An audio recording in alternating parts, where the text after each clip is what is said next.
Law can be an instrument of oppression and exploitation, or of social justice and progress. Law is not synonymous with justice. It's not always synonymous with justice. It can be, but it may not be. What is legal is not necessarily what is just. Law can be used by the strong against the weak, by the rich against the poor, by the minority against the majority. Historically, law has been used by the oppressor against the oppressed. During the slave period, slaves were owned and disposed of like chattels, and it was perfectly legal to own a slave. The NRM government is strongly opposed to having laws on our statute books which serve the interests of the minority as against the majority of our people, or which in any way serve to promote injustice or advance backward interests in our society. Uganda has always been a military state, disguising itself as a democracy, and unfortunately, it is about to get worse. What you have just watched right there is Museveni, the Museveni our grandparents, our parents trusted so much. That is the version of Museveni that promised so much from a fundamental standpoint. A Museveni who spoke and everyone was excited about the future. A Museveni who was a hero in almost everyone's eyes.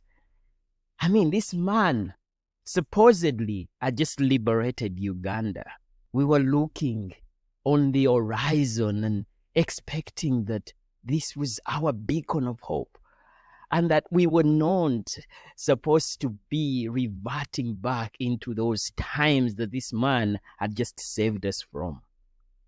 We were a country to be proud of. He was put in a category of a vibrant young people that were about to usher Africa into a new era of good governance, where the rule of law would become something that Africa can build upon. And therefore, we would experience a trickle-down effect, where the rights and liberties of people will be so prioritized to the point that they would fulfill their potential and that they would partake in the nation building. I mean, you could hear him in that speech. He said that the NRM government would never prioritize creating laws that only benefit the minority. Oh, how times have changed. This is the exact reason as to why a political commentator warned that if Museveni of 1986 meets up with the Museveni, the present day Museveni, that they would fight. Yeah, quite literally, he said that they would fight.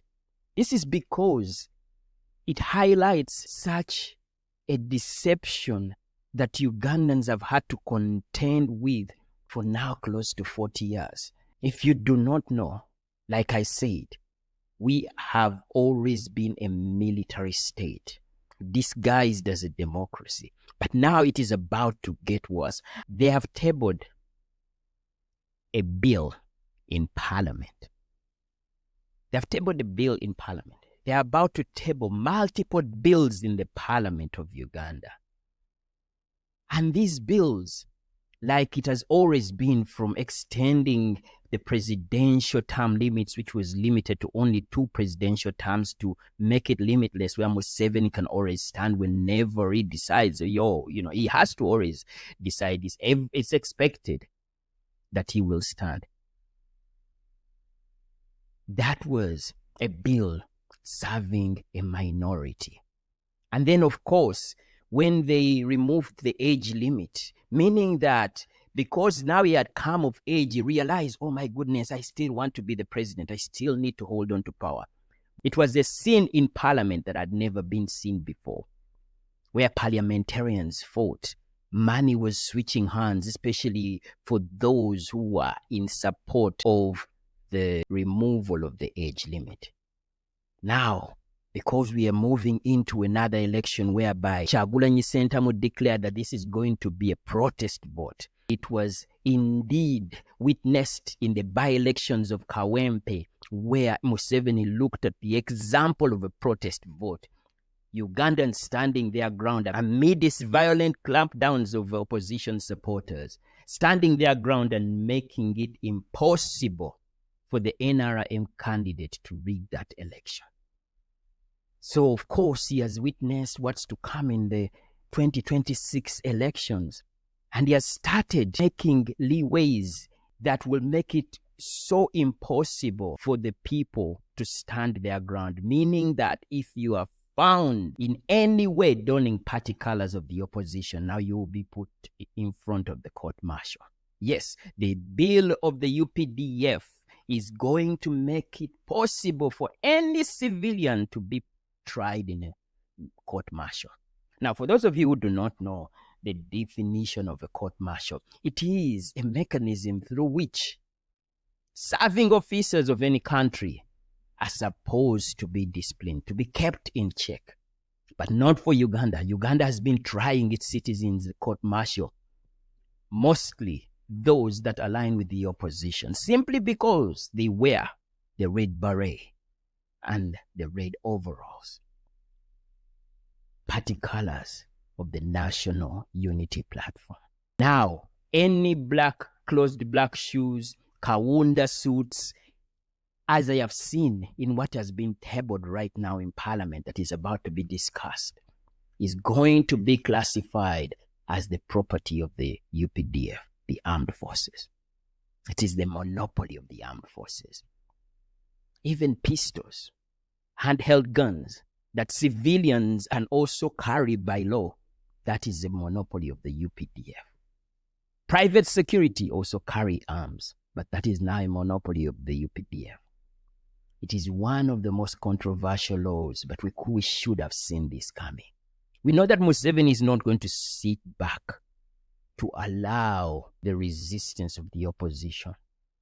As we speak right now, the area around the Ugandan parliament has been sealed off. Men and women in uniformed armored vehicles. You could think that Uganda is about to go to war. Oh, they have just discovered a plot by a terrorist group in the city, and they are therefore gearing up to make sure that this does not suffice. This is a nation that finds itself at a very critical point. And then you have people that are still believing that this Museveni, who has even betrayed his own stance with evidence of videos like this, is the one that should be trusted, even at this old age, with his son recklessly abducting members of the opposition, live streaming how he is torturing Eddie Mutwe. And as we speak right now, another bodyguard has also been abducted. And that's going to be my next video. But what we are talking about right now is not something that you should take lightly. Things are about to get worse in Uganda, and we need your prayers. Ugandans are waking up, but it comes at a cost. This channel, like I said, please remember to like, share, and subscribe. It really helps me out for the algorithm to continue pushing out this message. And it also is a way in how you're going to show your support to the young people that are right now in the most vulnerable state. If you think Ugandans were in a very vulnerable state before, now things are about to get really worse than they were. So this message depends on you liking, commenting, and subscribing, and sharing this message and highlighting that there are so many Ugandans that are waking up. Not everyone will wake up, but if enough of us are waking up and are pushing back at what is happening in Uganda and refusing to align with the rhetoric that we are Museveni's grandchildren, because there is no way a grandfather treats his grandchildren the way Museveni and his son are currently doing so. So let me know what you think about this video. If you like this one, you will most likely like this video. I sign out. Cheers, guys. Bye.